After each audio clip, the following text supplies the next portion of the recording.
시청자 여러분 안녕하십니까? 복지TV 뉴스입니다.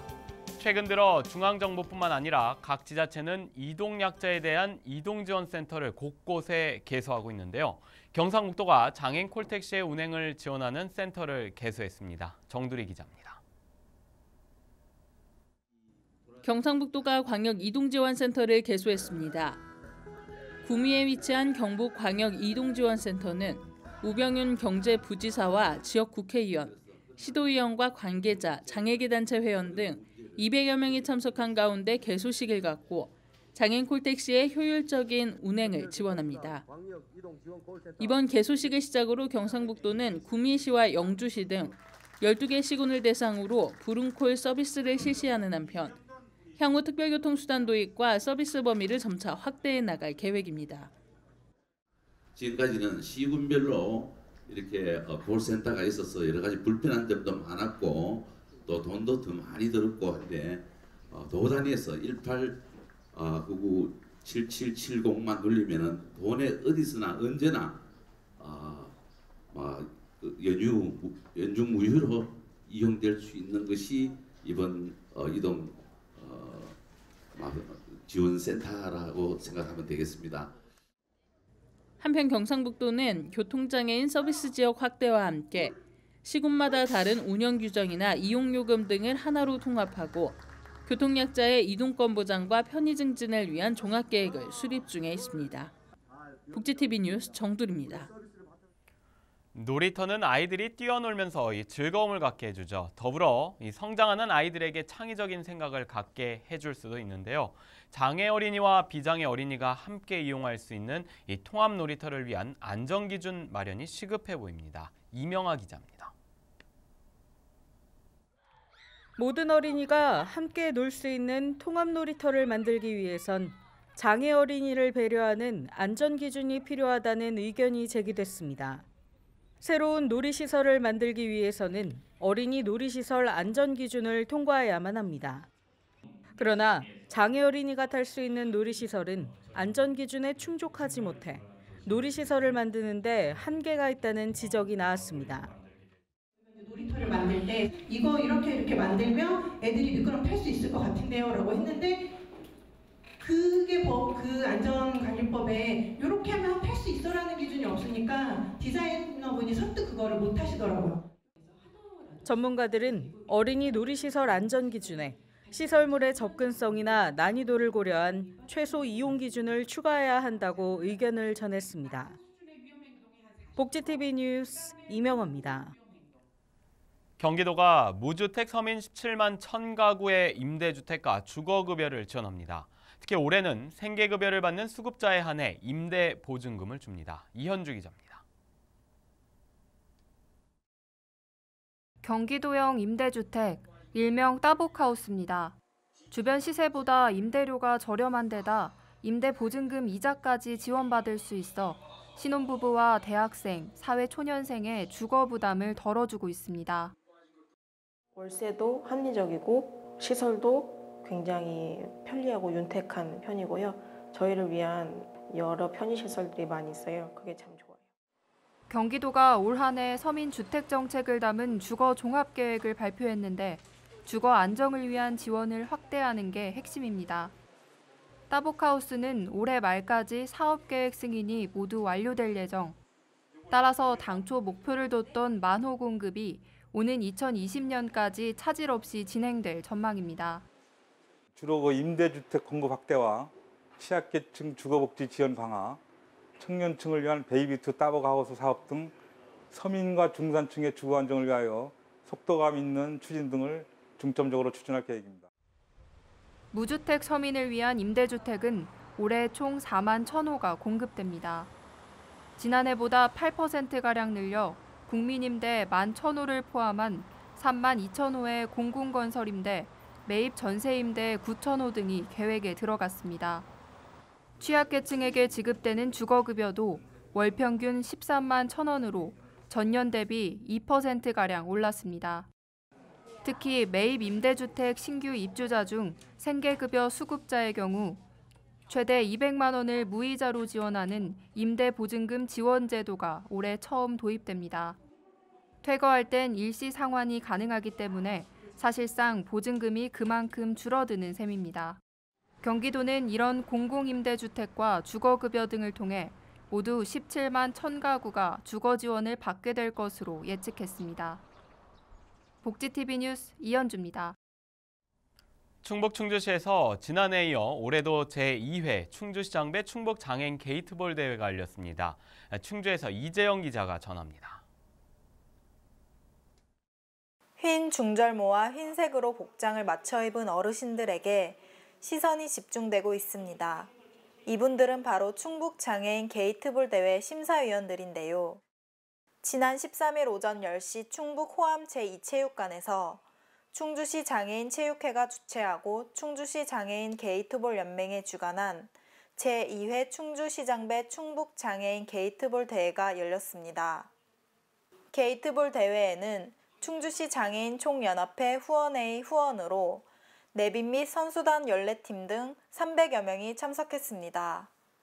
이날 대회는 개회식에서 감사패 전달, 선수 선서, 경기 규칙, 기념 촬영, 시타 순으로 진행됐으며 대회는 오전 10시 40분부터 오전 경기를 시작으로 오후까지 열띤 경기가 펼쳐졌습니다. 장애인 우리 선수들은 게이트볼을 치는 선수들 다 이래 보면 저분이 게이트볼을 치는가 그렇게 생각할 수도 있는데 보면 열심히 피나게 노력을 하니까 우리가 볼 때는 안 될 것 같아도 잘 치시더라고요.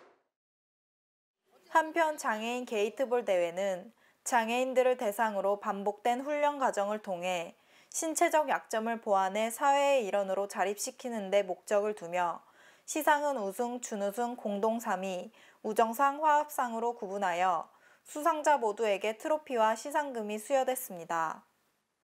복지TV 뉴스 이재현입니다. 지난 15일은 노인학대 예방의 날이었죠. 최근 노인학대에 대한 사회적 문제가 대두되고 있는 가운데 전국 곳곳에서 노인학대 예방의 날 기념식이 열렸습니다. 황현희 기자입니다. 갈수록 늘어나는 노인 인구와 최근 심각한 사회 문제 중 하나인 노인학대 예방을 위해 제1회 노인학대 예방의 날 기념식과 유공자 표창 행사가 열렸습니다. 노인 학대, 노인 고독, 빈곤 이런 부분이 우리 사회의 어두운 한 면입니다. 저출산, 고령화나 이런 부분이 점점 심해지면서 노인 인구가 급증을 하고 있어서 국가적으로 뿐만 아니라 사회적으로 이러한 문제들에 대해서 능동적으로 대처하고 관련된 기관들끼리 같이 협력을 해서 노인들의 문제가 해결될 수 있도록 하는데 6월 15일은 유엔이 정한 세계 노인학대 인식의 날로 세계 각국에서 노인학대 예방과 관심을 촉구하기 위한 활동을 진행하는데 올해부터 우리나라도 이 날을 노인학대 예방의 날로 지정해 노인학대에 대한 인식을 높이고 관심을 유도하기 위해 노력하고 있습니다. 복지TV 뉴스 황현입니다. 전라남도가 전남 지역 노인 지도자들과 함께 연찬회를 열었습니다.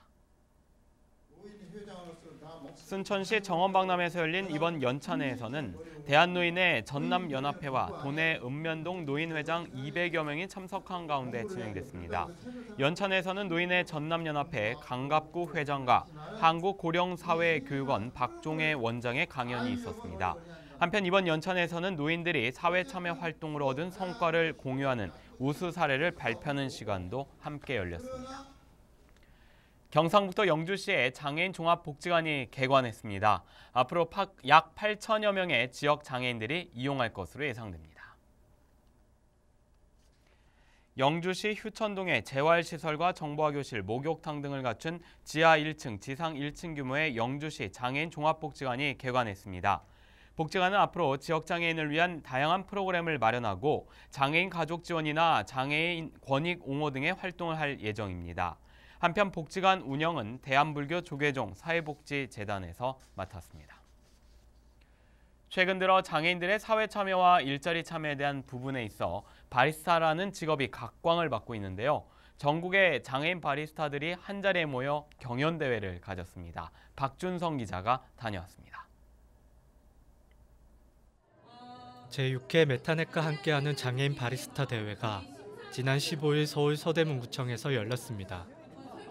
서대문 장애인 종합복지관이 주관한 이 대회는 장애인의 전문성 향상과 직업 동기 부여를 위해 매년 개최하고 있습니다. 저희가 이 대회를 마련하게 된 계기는 장애인들의 역량 개발 중에서 특별히 서비스 업종 역량 개발을 위해서 마련해서 벌써 6회째를 맞이했습니다. 매년 이 대회를 통해서 장애인들의 역량이 향상이 되고 또 대회를 마친 후에 카페라든지 서비스 업종으로 나가는 것을 볼 때 저희가 이 대회를 잘 마련해 운영하고 있구나 생각하고 있고요. 제한 시간 내 주문한 메뉴를 만들어 맛과 품질, 서비스를 평가한 이번 대회는 총 19개 팀이 출전해 실력을 뽐냈습니다. 이 중 이천시 장애인 자립생활센터 아젠마의 커피 세상팀이 대상을 수상했으며 상금 200만 원과 UCI 바리스타 자격증도 받았습니다. 제가 아까 한 멘트 중에 아재들의 반란이라고 한번 한 적이 있는데 정말 저희 아재들 일 한번 낸 것 같고요. 앞으로도 저희들 진짜 두렵고 무서울 거 없이 모든 일에 정말 잘할 수 있는 자신감을 얻고 돌아가는 것 같아서 너무 행복합니다. 한편 이 밖에도 성남시 율동생태학습원 커피메이트 외 8팀이 바리스타 공인 자격증을 발급받았습니다. 복지TV 뉴스 박준성입니다. 복지TV 청주방송이 제1회 전국 장애인, 비장애인 함께하는 웰페어 랩 경연대회를 개최했는데요. 전국에서 최고의 래퍼들이 모여 흥미진진한 대회를 선보였다고 합니다. 청주에서 이재영 기자입니다. 청주에서 열린 랩 경연대회 심사위원회 화려한 오프닝 축하 공연이 펼쳐집니다. 복지TV 청주방송과 한국장애인문화관광진흥회 충북지부가 주최 주관한 제1회 전국 장애인 비장애인이 함께하는 웰페어 랩 경연대회가 열렸는데요. 장애가 있건 없건 참가자 모두 긴장하긴 마찬가지. 하지만 무대 위에 오른 뒤에는 자신의 갈고 닦은 랩 실력을 쏟아냅니다. 전반전 11팀, 후반전 8팀으로 총 22명이 공연을 펼쳤으며 경연이 펼쳐진 후 바로 수상자 발표와 시상식이 진행됐습니다. 제1회인데 앞으로 이런 좋은 프로그램을 많이 만들고 기획해서 앞으로 장애인들이 뒤에 있지 않고 앞에 무대에 설 수 있도록 좋은 프로그램을 많이 만들겠습니다. 지금까지 준비한 만큼 열심히 하셔서 좋은 결과가 있었으면 좋겠습니다. 감사합니다. 특별상, 장려상, 준우승상, 우승상으로 구성된 시상식에는 전주에서 온 참가자가 압도적인 무대로 1위를 기록하며 우승을 거뒀습니다. 한편 식전 행사로 박주연 심사위원의 사단법인 동사모 2018에 홍보대사 위촉식과 복지TV 청주방송의 쌀 전달식 행사도 함께 진행됐습니다. 복지TV 뉴스 이재현입니다.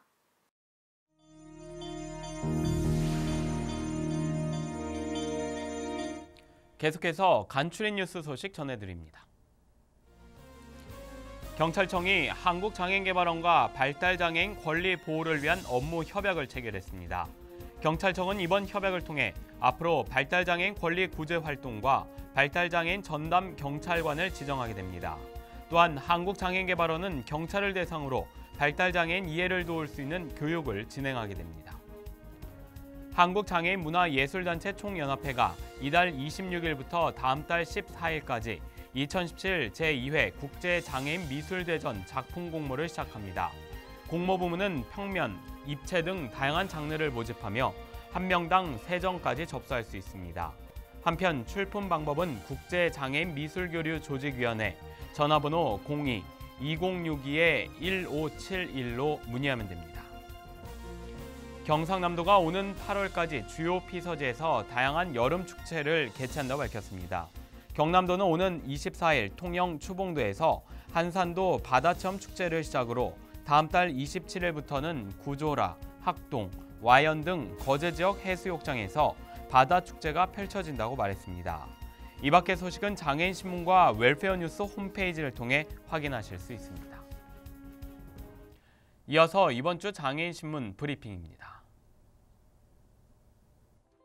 한 주간의 복직의 소식을 장애인 신문과 함께 다시 짚어봅니다. 장애인 신문 1196호에서는 벌금형 대신 사회봉사를 신청했지만 장애를 이유로 기각당한 사건을 가장 먼저 전했습니다. 지난 2015년 1월 경기도 의정부시청에서 활동지원 예산 확보를 위한 노숙농성을 진행했던 장애계 단체 활동가 3명이 벌금형을 받았습니다. 이와 관련해 활동가들은 재정상 어려움으로 벌금 대신 사회봉사를 신청했지만 법원은 이를 기각했고 장애계는 사회봉사가 가능한지 여부도 묻지 않고 장애를 이유로 차별한 것이라며 국가인권위원회에 진정서를 제출했다는 기사입니다. 다음 기사는 정부가 발표한 부양의무자 기준 완화에 대한 내용입니다. 보건복지부는 지난 5일 추경 예산안 편성을 공개하면서 기초생활보장제도의 사각지대 해소를 위해 노인 또는 1에서 3급 장애인이 있는 가구가 소득 하위 70%인 경우 부양의무자 기준 적용을 제외한다고 밝혔습니다. 하지만 이런 발표에 대해 시민사회단체는 예산에 맞춘 완화일 뿐 사각지대의 절박함을 이해하지 못한 처사라고 반박하고 나섰습니다. 이에 빠른 시일 내에 부양의무자 기준이 폐지돼야 한다는 의견을 다시 한번 정확히 했습니다. 마지막 기사는 2016 리우 패럴림픽 보치아 금메달리스트인 정우원 선수의 억울한 사연을 담은 내용입니다. 정우원 선수는 메달에 대한 경기력 향상 연구연금을 받는 과정에서 연금 상한액이 넘어 일시 포상금을 지급받으면서 기초생활수급에서 제외됐습니다. 이로 인해 생활비가 줄어들었고 의료비 지원까지 불가해져 오히려 수급자보다 못한 삶을 살아야 할 위기에 처했고 실업팀도 없이 지원도 적은 환경에서 훈련해왔던 정우원 선수가 운동에 집중할 수 없는 상황이 되면서 금메달의 결과가 생존권을 위협하고 있다는 지적이 나오고 있습니다. 더 자세한 뉴스는 장애인신문과 웰페어뉴스 홈페이지를 통해 확인할 수 있습니다.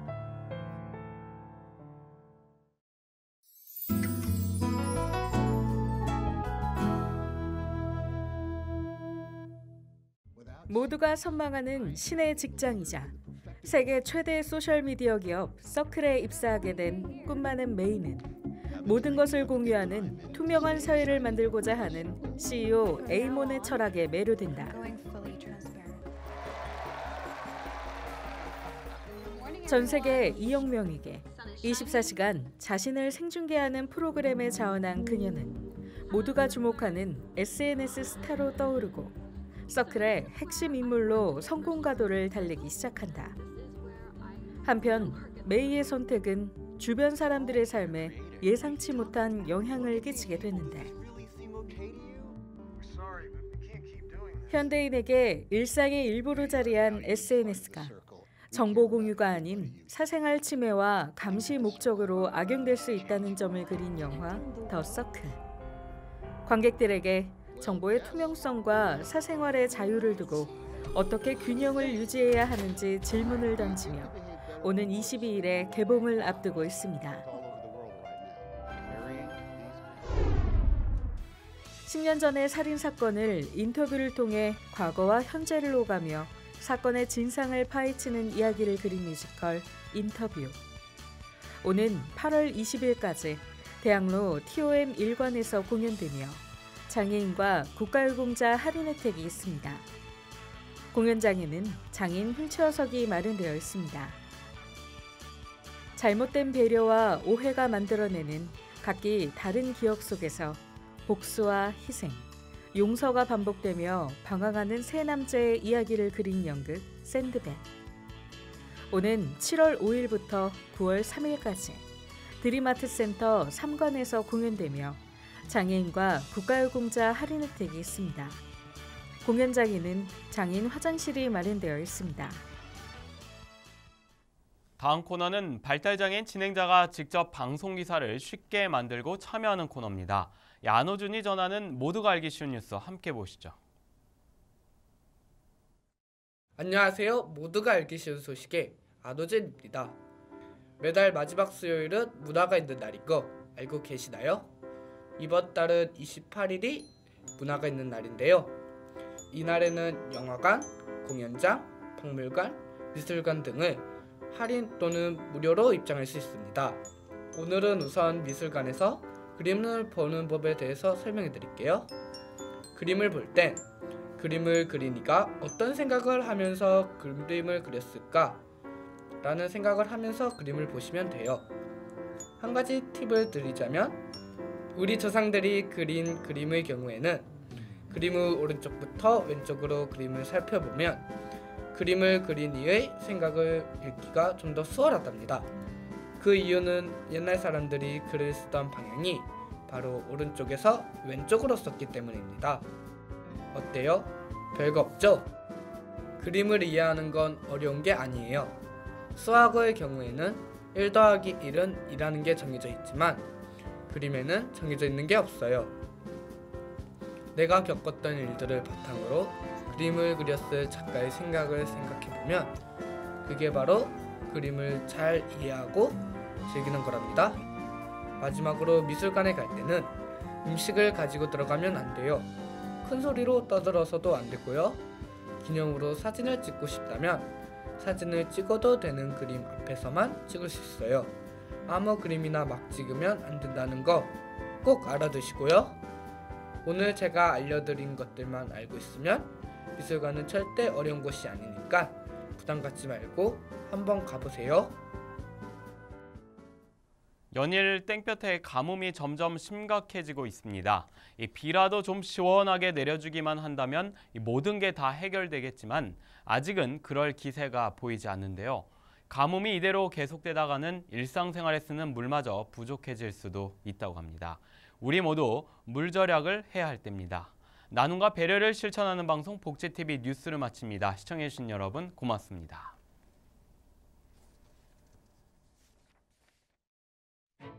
우리 주변에서 일어나는 불공정한 사례부터 억울한 사연, 따뜻한 미담까지 장애인 신문과 웰페어 뉴스 홈페이지를 통해 보다 다양한 소식을 접할 수 있습니다. 시청자 여러분의 제보를 기다립니다. 웰페어 뉴스 홈페이지 또는 전자우편, 전화번호 02-2655-9519로 많은 제보 바랍니다.